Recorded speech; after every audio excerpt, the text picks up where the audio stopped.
Bonsoir à tous, j'espère que vous allez bien. Moi de mon côté ça va très bien, Dieu merci. La France n'a jamais été panafricaniste, contrairement à ce que dit Emmanuel Macron au sommet Afrique-France au Kenya. Mes frères et sœurs panafricains, il faut arrêter de tourner autour du sujet. Depuis des décennies, la France ne construit pas une relation panafricaniste avec l'Afrique. Elle construit une relation d'intérêt stratégique, économique. Une relation que l'Afrique a souvent donnée plus qu'elle n'a reçue. Alors aujourd'hui, entendre le président Emmanuel Macron parler d'une relation équilibrée, les gars, c'est vraiment du foutage de gueule. Dans un premier temps, beaucoup d'Africains se demandent pourquoi un sommet Afrique-France se tient dans un pays anglophone au Kenya. Personnellement, je pense réellement que l'Afrique francophone échappe progressivement à l'influence française. Plusieurs pays africains ont commencé à remettre en question des décennies de domination politique, militaire et économique. Aujourd'hui, les Africains parlent sans filtre. Et au lieu d'assumer cette réalité, certains préfèrent parler de nouvelles relations comme si tout allait bien. Sauf qu'un partenariat équilibré ne se déclare pas devant les caméras. Au contraire, on l'éprouve avec les actes. Il y a quand même un truc qui est drôle dans cette histoire parce que pendant des années, qui décidait des règles? Qui profitait des matières premières? Qui imposait sa vision politique? Qui soutenait certains dirigeants pendant que les populations souffraient? Aujourd'hui, on veut nous faire croire comme si cette histoire n'existait pas, les gars. MDR. N'oubliez pas que l'Afrique a changé.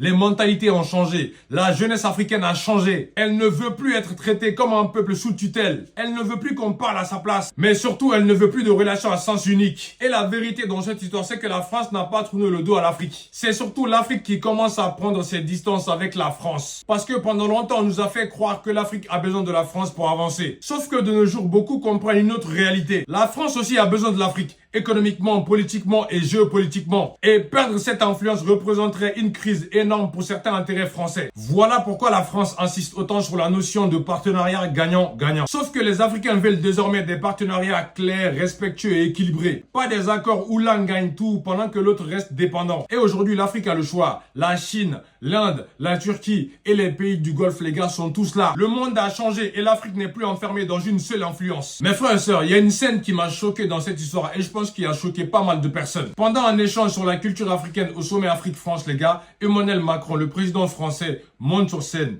Il reprend le micro, les gars. Il essaye de faire taire les gens dans la salle. Les gars, mais c'est de la folie. Regardez cette scène, s'il vous plaît. Already? You're not waiting your turn. I will make order.